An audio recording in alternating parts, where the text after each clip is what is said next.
Hey everybody, it's Jason Blaha here, and once again it is time for my client Saif's vlog, and we are dealing with a lot of some bicep tendonitis and pain this week. It's really pain, it's not true tendonitis. He went to a physio though, got it assessed, and it's just largely overuse, and it's the problem we're running into is the physical nature of his job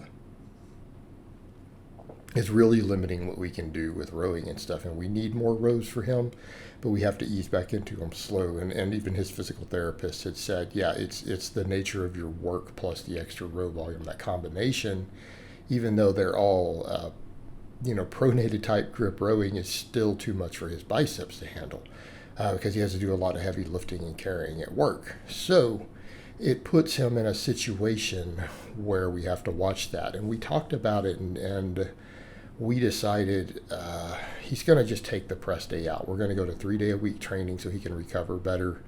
We're still going to do deloads frequently, and we're just going to maximize his big 3 lifts and the supplemental work we need to bring them up. Because he's like, I really want my deadlift to go up. I want the big monstrous deadlift.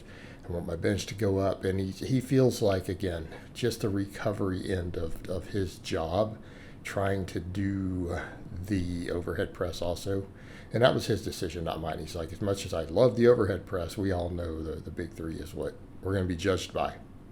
Okay, we're going to be judged by that. Like, no one really cares other than a few obscure people. Some people on the internet care. Nobody in the strength world cares what your overhead press is for the most part. They really don't. You're going to be judged by the big 3. Those are our big competition lifts. And he just wants to be a big, strong dude. So, doesn't matter. And the thing is with him, he'll have a strong overhead press no matter what. He'll have a strong overhead press no matter what. That's something that people bring up. I've had people in comments make nonsense claims like, well, you can build a big bench and you won't have a big overhead press. Well, if you have big triceps and a big bench, you will have a big overhead press. And people don't seem to grasp that. And I'll give you guys a perfect example. You guys remember Freaked Dennis Arnold? Said he had never overhead pressed. So he decided to overhead press one day, and he ramped up and he put 225 on the bar. That's 2 plates per side. Just over 100 kg for those who don't use freedom units. What happened? He cranked out 10 reps. That is for a lot of people like a lifetime goal to get 1 rep with that. His first time overhead pressing, he walked in and knocked out 10 reps on a strict standing press with 2 plates aside. 10. So anyone who tells you a big bench, particularly if you work your triceps a lot, won't build an overhead press, or if you're working your upper back too, is delusional. Sorry, that's not how it works. So we're not going to worry about it. We're going to worry about bringing up his big 3. He wants to train 3 days a week because, again, he needs it for recovery. Because, again, we're running into issues there. We're going to have to slowly build up that row volume. We have to bring it up slowly as he can adapt to it. But the other list went great. Like his benching, he only got 3 reps, his 90%. Now, squatting, he got like 6 or 7. Deadlift, we got 8. I think we got 8. That's just crazy. It's crazy. Yeah, we got 6 reps with the safety bar. And with the deadlift, I believe it's 171 kg, got 8 reps. Our deadlift's coming up quick, and people see how big the guy is, and they're like, oh, he's got to have big, monstrous lifts. Well, he's getting there. He hasn't been training that long. The lifts are coming up stupidly fast. Keeping in mind, he did sumo deadlifting, squatting, overhead pressing before he hired me. He only recently started benching. Only been a few months. He only recently started conventional deadlifting. All right, he's pulling 170 kilos for 8 reps. And it's climbing. Like, we PR on these lifts every single week. We PR every week. I'm going to have him at a 500 squat in no time. I'm going to have him at a 350-pound bench in no time. Deadlift, who knows? You'll be well past 5 plates this year. All right. That's what we're going to do. And you guys see his supplemental work. Of course, we do back off squats with the other bar. We do belt squats on squat day. Deadlift day. We're going to work rowing back in, but we do a lot of volume deadlifting. He does 45-degree hyperextensions. We do 45-degree hyperextensions. You know, his programming is very basic.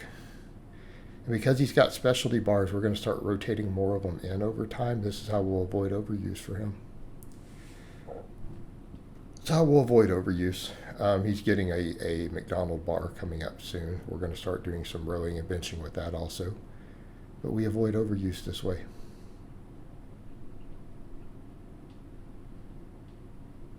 Again, we use the tools we have. He has a limited time, limited recovery. We keep it big, we keep it basic.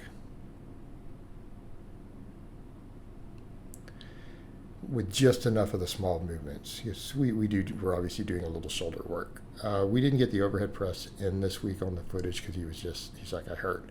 But next week, we'll be doing a little bit of shoulder work. We'll be doing some plate front raises. You know, we obviously do tricep work. We do band press downs and stuff for his triceps. You know, but we have these other devices. I mean, outside of that and pulling, we're basically squatting, benching, deadlifting. We use some of his specialty bars. We use his belt squat machine. We use his hyperextension. Granted, I understand this guy does not have average genetics. One of my other clients who's not a vlogger messaged me a day or two ago going, I'm really getting pissed at Saif's genetics. It's hilarious. Like, sorry, bro. It is what it is, man. You know, and that's a long-time client. It's a long-time client. You know, who's up in his 40s. But, you know, context here. Guys got genetics, and that's why we mainly just have to watch beating him up, because that's ultimately our issue. Guy's got great genetics, but does he get inflamed? He gets overtrained so easy, you know, because of the fact that muscle grows so fast for him, number one. Number two, this is a guy with a very, very, very physically demanding job. Like, his maintenance calories are over 4,000 right now. He was losing weight on 4,000 calories for quite a while. He was trimming down. And we still want to get him leaner. But right now, he's like, I need to keep getting stronger. Worried about getting further leaner in the future. But he did lose quite a bit of weight. But he is noticing that even though we're more or less staying about the same weight right now, he's like, some of my waistline's getting a little smaller with, you know, pants and things. Right? So we're getting some recomposition. But when we're at a higher body fat, that's completely doable. Right? It's completely doable. All right, guys, well, that's really all I have to say on that today. I hope it's been informative, and I'll talk to you guys next time.